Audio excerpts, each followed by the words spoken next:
नमस्कार बंधुओं, उत्कर्ष परिवार में आप सभी का बहुत बहुत स्वागत अभिनंदन है। मैं सहदेव चौधरी आप सभी को नमस्कार करता हूं। पर प्यारे भाई बहन, देखो रीट लेवल फर्स्ट का जो भाषा द्वितीय हिंदी थी, बहुत ही अच्छा स्तर का पेपर था। इसे हम सरल नहीं कह सकते।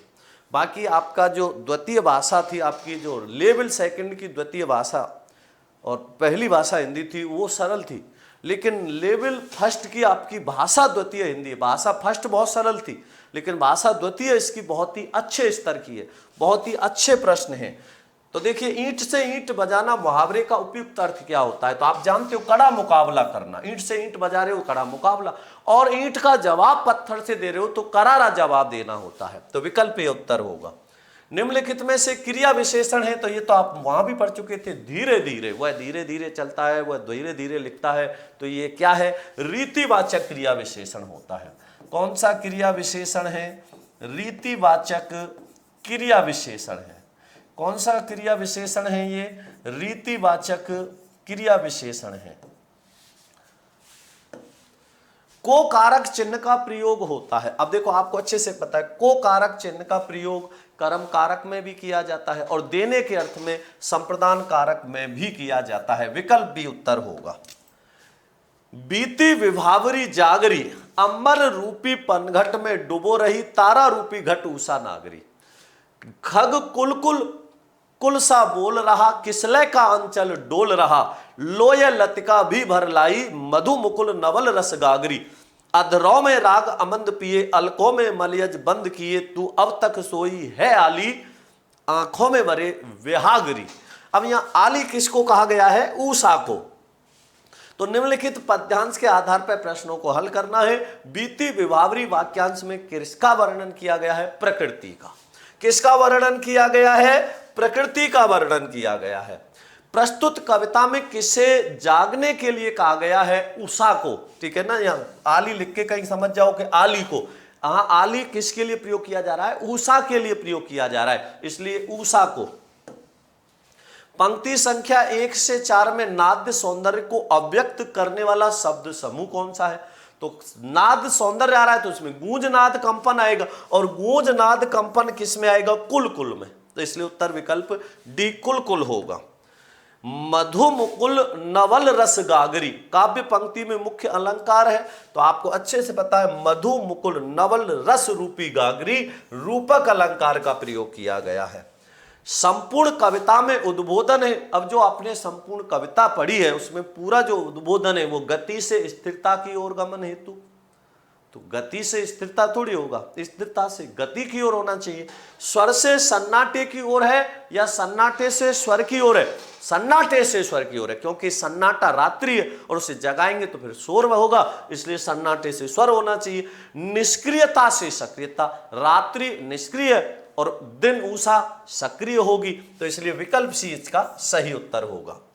प्रकाश से अंधकार की ओर थोड़ी, अंधकार से प्रकाश की ओर है।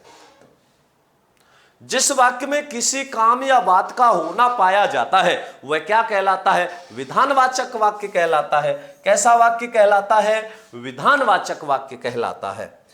कारक को प्रकट करने के लिए प्रयुक्त किया जाने वाला चिन्ह विभक्ति चिन्ह या परसर्ग कहलाता है। हम उसे क्या कहते हैं? परसर्ग कहते हैं।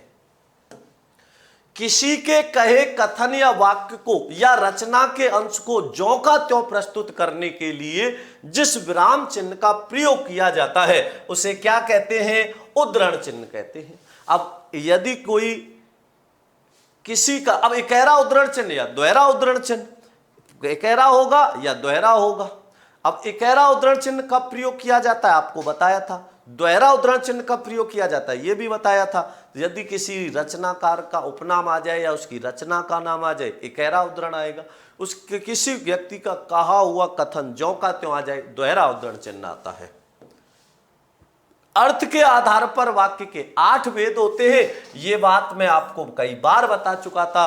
विधानार्थक वाक्य, निषेधार्थक वाक्य, संकेतार्थक वाक्य, इच्छार्थक वाक्य, विस्मयार्थक वाक्य, इसके अलावा और भी थे, जैसे मैंने आपको बताया था संकेतार्थक वाक्य, संदेहार्थक वाक्य भी होता है, प्रश्नार्थक वाक्य होता है। 8 भेद बताए थे आपको। निम्नलिखित में से लोकोक्ति है, लोकोक्ति लोक प्रचलित उक्ति होती है, मुहावरे मनगढ़ंत होते हैं। लोकोक्तियां पूर्ण वाक्य होती हैं, मुहावरे वाक्यांश होते हैं। लोकोक्तियों के अंत में ना प्रत्यय का प्रयोग नहीं किया जाता, मुहावरों के अंत में ना प्रत्यय का प्रयोग किया जाता है। तो यहां भी ना आ रहा है, यहां भी ना आ रहा है। एक अनार 100 बीमार, तो ये आपने कहां भी पढ़ा था, मांग अधिक आपूर्ति कम। तो एक अनार 100 बीमार लोकोक्ति है। व्यायाम शब्द का संधि विच्छेद क्या होगा, तो वे धन आयाम हो जाएगा। अब ई के बाद में असमान स्वर आ रहा है, ई का यह हो जाएगा, यह में आ मिलेगा, पूरा हो जाएगा। संधि की बात करें तो कौन सी संधि होगी, यण स्वर संधि होगी। कौन सी संधि होगी, यण स्वर संधि होगी, यण स्वर संधि होगी। विकल्प भी उत्तर होगा। गांधी जी अपने सहयोगियों को श्रम की गरिमा की सीख दिया करते थे। दक्षिण अफ्रीका में भारतीय लोगों के लिए संघर्ष करते हुए उन्होंने सफाई करने जैसे कार्य को गरिमा में मानते हुए किया। बाबा आमटे ने समाज द्वारा तिरस्कृत कुष्ठ रोगियों की सेवा में अपना समस्त जीवन समर्पित कर दिया।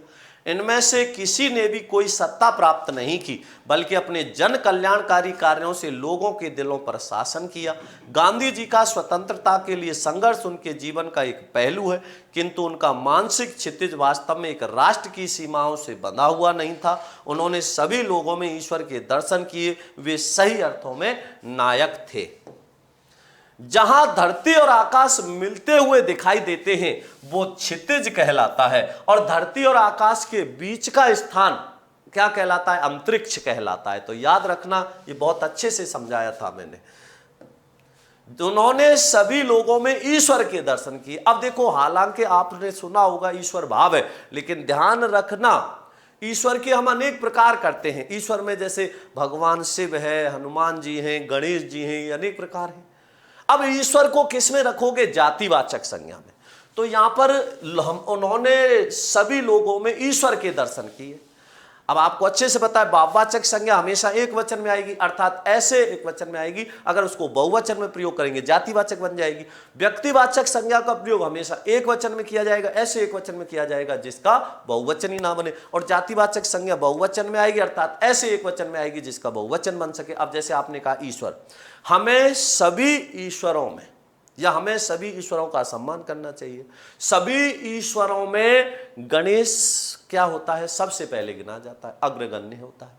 तो सभी ईश्वरों में, तो सभी ईश्वर में या ईश्वरों में बदल रहा है, तो जाहिर सी बात है ये किस में आएगा, जातिवाचक संज्ञा में आएगा। बिल्कुल कंफ्यूज मत होना, कुछ लोग इसमें भाववाचक बताते हैं, तो ईश्वर जातिवाचक संज्ञा में आएगा।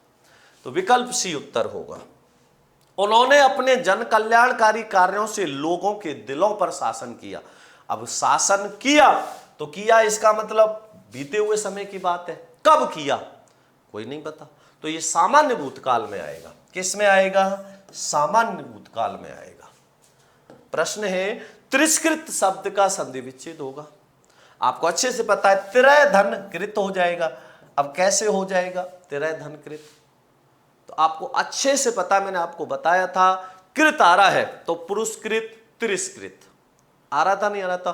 तो एक पर दो कर दो कृत, पुरुषकृत तिरस्कृत, वो यहां से आया है ये। तो तिरय धन कृत क्या हो जाएगा, तिरस्कृत हो जाएगा। मैंने याद हो तो बताया था, ये 13 अपवाद बताई जिसमें एक पर दो कर, दो कृत, चार पति और चार कार, इन पर होती है अपवाद की मार। तो तिरय धन कृत तिरस्कृत होगा, विकल्प डी इसका उत्तर होगा। तो ये बात आपको अच्छे से समझ आ गई होगी। प्रश्नों का स्तर इस पेपर में मुझे बहुत अच्छा लगा है। बाकी के तीनों जो हुए हैं, आप तीनों का मतलब जिसमें आपका SST मैथ साइंस भाषा फर्स्ट और भाषा द्वितीय, और आपका जो रीड लेवल फर्स्ट भाषा फर्स्ट, ये तीनों सरल थे, लेकिन ये जो स्तर था बहुत अच्छा था। बाकी के जो तीनों थे मुझे उनमें लगा कि किसी मेहनत नहीं करी, आलस में बनाए गए पेपर थे। ऐसा पेपर का स्तर नहीं होना चाहिए था, स्तर ऐसा होना चाहिए था जो बाकी ही बहुत अच्छा स्तर है। तो बहुत बहुत धन्यवाद सभी भाई बहनों को। आपके लिए बहुत बहुत शुभकामनाएं, आपके उज्जवल भविष्य के लिए भी बहुत सारी शुभकामनाएं। जय हिंद, जय भारत, जय श्री कृष्णा, राधे राधे।